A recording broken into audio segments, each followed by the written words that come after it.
All right, guys, so let's continue with the Bible. I want to start off by this. If you made it this far, I'm happy for you. It's a gem.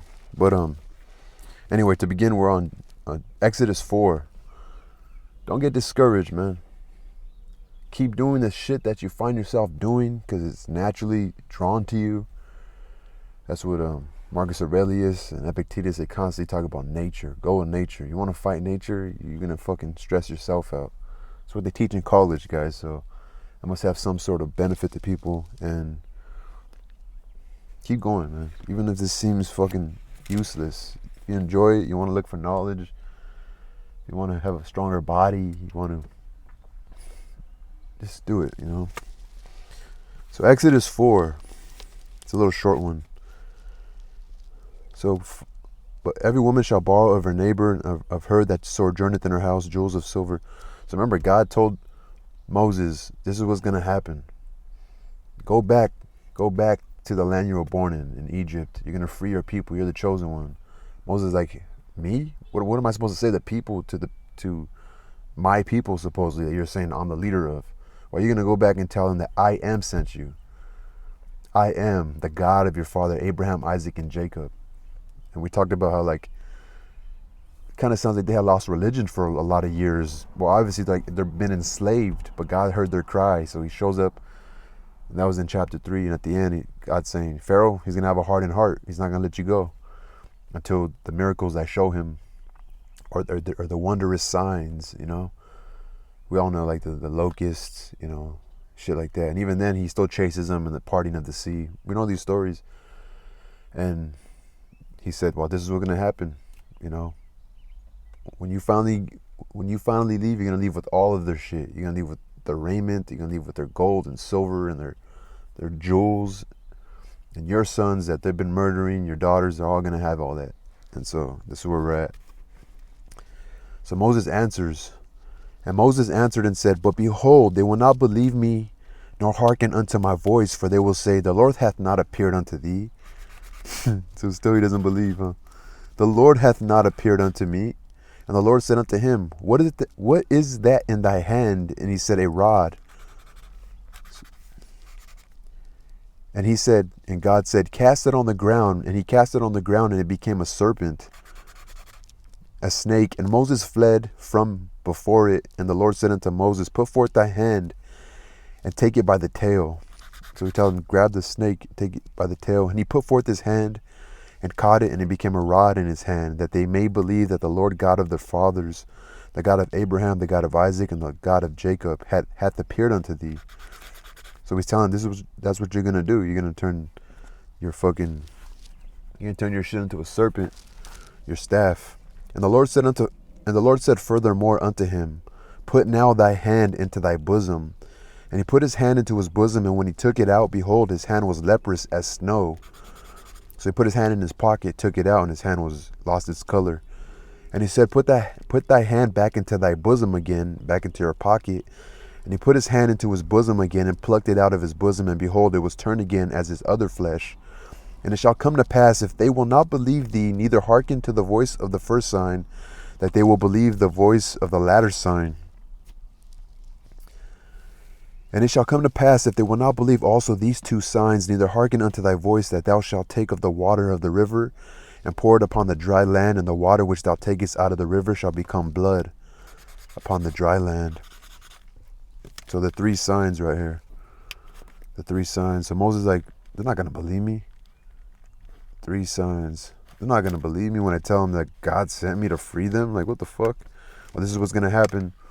The staff's going to turn into a serpent. Your hand's going to go into its pocket, come out and be leprous.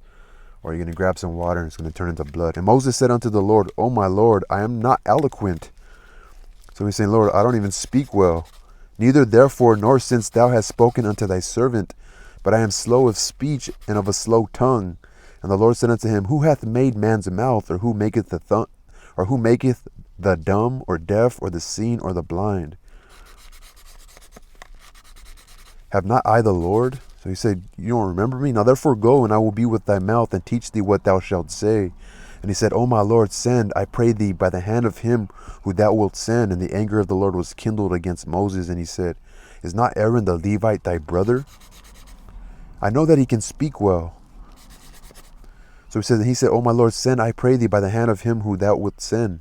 Like send somebody else, he's saying. And also, behold, he cometh forth to meet thee, and when he seeth thee, he will be glad in his heart, and thou shalt speak unto him, and put words in his mouth, and I will be with thy mouth, and with his mouth, and will teach you what ye shall do. And he shall be thy spokesman unto the people, and he shall be to thee instead of a mouth, and thou shalt be to him instead of God. And thou shalt take this rod in thy hand, wherewith thou shalt do signs. So God reassures Moses,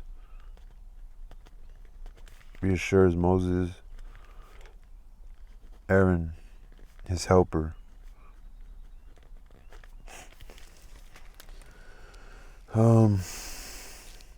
And Moses went and returned to Jethro, his father-in-law, and said unto him, Let me go, I pray thee. So Jethro, his father-in-law, let me go, I pray thee, and return unto my brethren which are in Egypt, and see whether they yet be alive. And Jethro said to Moses, Go in peace. And the Lord said unto Moses in Midian. So Jethro, his father-in-law, and they're in Midian. Go return into Egypt, for all the men are dead which sought thy life. So all the people that wanted to kill him are dead. And Moses took his wife and his sons, and set them upon an ass, a donkey, and returned to the land of Egypt. And Moses took the rod of God in his hand, and the Lord said unto Moses, When thou goest to return in Egypt, see that thou do all those wonders before Pharaoh which I have put in thy hand. But I will harden his heart, and he shall not let the people go. And thou shalt say unto Pharaoh, Thus saith the Lord, Israel is my son, even my firstborn. And I say unto thee, Let my son go, that he may serve me. And if thou refuse to let him go, behold, I will slay thy son, even thy firstborn. Some poor fucking guy, Moses, is going to come back and tell Pharaoh, like, if you won't let us go, I'm going to kill your son, even thy firstborn. Because later, God tells Moses to tell his people to mark their front door, because God's going to come at night and kill all the sons. And it came to pass by the way in the inn that the Lord met him and sought to kill him. And it came to pass by the way in the inn that the Lord met him and sought to kill him. Then Zipporah took a sharp stone and cut off the foreskin of her son, and cast it at his feet, and said, Surely a bloody husband art thou to me, so let him go. Then she said, A bloody husband thou art, because of the circumcision. Well, I wish I had a translation right there. And it came to pass by the way in the inn that the Lord met him and sought to kill him. Kill who? Moses? Then Zipporah took a sharp stone and cut off the foreskin of her son, and cast it at his feet, and said, Surely a bloody husband art thou to me. So he let him go. Then she said, A bloody husband thou art, because of the circumcision. I'm a little confused. I'm confused by that. Confused right here. I'm confused by Exodus 5:24. And the Lord said to Aaron, Go into the wilderness to meet Moses. And he went and met him in the mount of God and kissed him. And Moses told Aaron all the words of the Lord who had sent him, and all the signs which he had commanded him. And Moses and Aaron went and gathered together all the elders of the children of Israel. And Aaron spoke all the words which the Lord had spoken unto Moses. So Aaron's helping him. And did the signs in the sight of the people. And the people believed. And when they heard that the Lord had visited the children of Israel, and that he had looked upon their affliction, they bowed their heads and worshipped. So they're like realizing Moses is a new hope, because he performed this is what the story is saying. So he realized that and when they heard that the Lord had visited the children of Israel, because of these signs, they're believing Moses, like, look at these signs, and that he had looked upon their affliction, that they bowed their heads and worshipped because of the signs. So he did all the signs, and then so he said, go into the wilderness to meet Moses, I guess while he's on his way. Or Moses is probably living in the wild, just trying to be low key. But so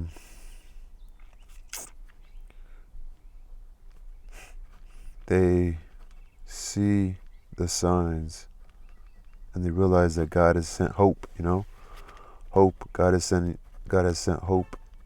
God has sent hope in Moses. Anyway, peace.